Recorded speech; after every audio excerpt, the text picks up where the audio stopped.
Come on. All day.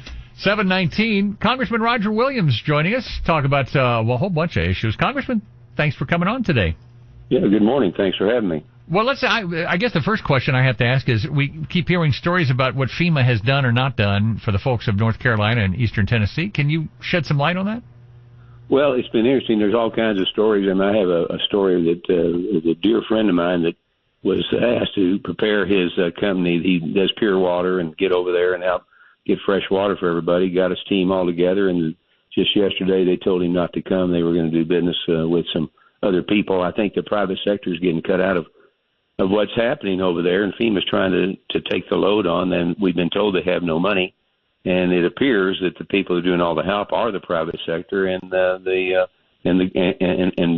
Franklin Graham and his team. So we need to find out where the money is, and we need to make sure it's going to the Carolinas and Florida and not to Ukraine and not to illegal immigrants. And back here in Texas, and you tie into my next question, we're hearing more and more about another caravan, a very large caravan of illegals, of human beings coming into this country, presumably to cross and then become illegal immigrants ahead of the presidential election. What are you hearing about that? We are hearing that perhaps they will try to cross into Texas. Well, I mean, they're moving all the time. There's these large groups, and I've heard about this group, and why not come into Texas? I mean, the wall's down, the Border Patrol is overwhelmed. The president and the vice president are welcoming these people. So it's just another rush, and I think they're coming, too, because they realize if President Trump wins this time, that the immediate concern will be securing the border with a wall and the stay in Mexico policy and more judges to keep people from coming over here illegally. This is Congressman Roger Williams with us. Congressman, hang on just a couple of seconds. We got to get a quick update on traffic and weather on the ones of each hour. It's 7:21 now. Here's Bonnie Cook. I-30 on that westbound side at Rose Hill. That one in the two right lanes already slow back to the Bush Turnpike. That's the problem on the tollway southbound of West Grove. Looks like that one taking away a couple of right lanes and one far left lane blocked as well. 30-minute backup already beyond Briar Grove. Loop 12 northbound Shady Grove, that one in the left lane. Also I-35W southbound at Alta Mesa. Had a crash with only the left lane getting through. It's heavy to Seminary Drive. And 287 northbound at 156 Blue Mound Road. Only that left lane gets by there. Backup is already back to Harmon Road. Our next update within 10 minutes with traffic on the ones. I'm Monty Cook, News Talk 820 WBAP, and now on FM at 93.3.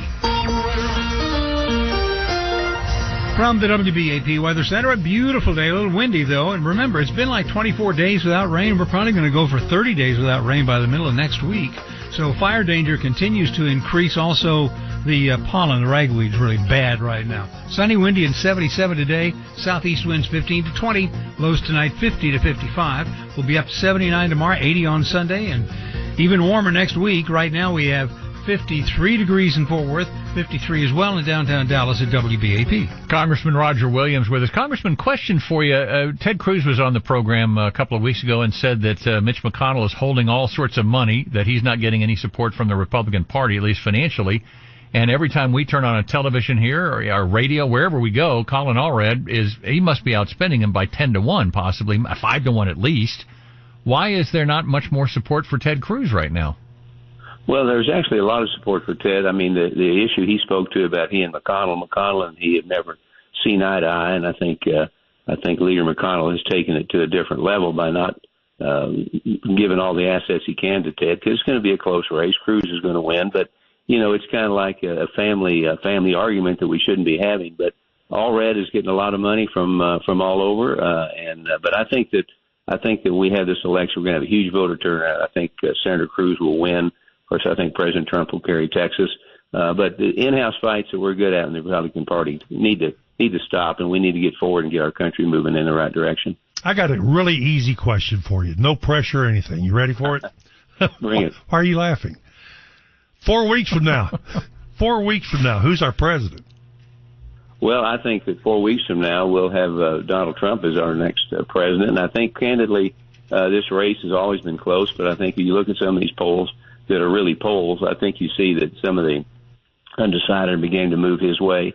And I think the idea of everybody getting in the ballot or in the booth and saying, am I better off today than I was 4 years ago? Everybody's going to ask themselves that. And, of course, the answer is no, I'm not. And so I think Donald Trump wins. I think he wins sizably. And I think we get America going back to where we need to go with free markets, capitalism, a strong military, and be the world power in the world. Election integrity, Congressman, a lot of people talking about that. Every state seems to be embroiled in something or other right now. As for here in Texas, can we count on it?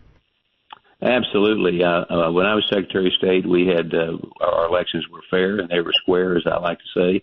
And in Texas, we have the right people on both sides of the aisle, Democrats and Republicans, addressing the issues of voting. And I think you'll know by 10 or 10:30 probably again where Texas stands and who won the election from a statewide standpoint. But certainly the problem is with these states is they elect people to decide what they want their laws to look like, but then you have leadership in these states and governors and secretaries of state that don't do what they've been told to do, and that's what creates the problems. Always a good barometer, in my opinion, of the car business. Roger Williams, Chrysler, Jeep, Dodge. Weatherford, last time we talked, you said the car business pretty good. How about now? Is America on track? Car business is pretty good right now, and I think people are getting excited about where they think they'll be after the election, but we always have an inventory problem. You can't get enough, and sometimes you have too much. So, we got to sell them cheap, as they say. There you go. Move them out. But car business is good. I think the economy's pretty good. It'll be a lot better when we give it back to the people rather than the federal government. All right. Congressman Roger Williams with us. Congressman, thank you so much for your time. We appreciate it. All right. God bless. Thank you.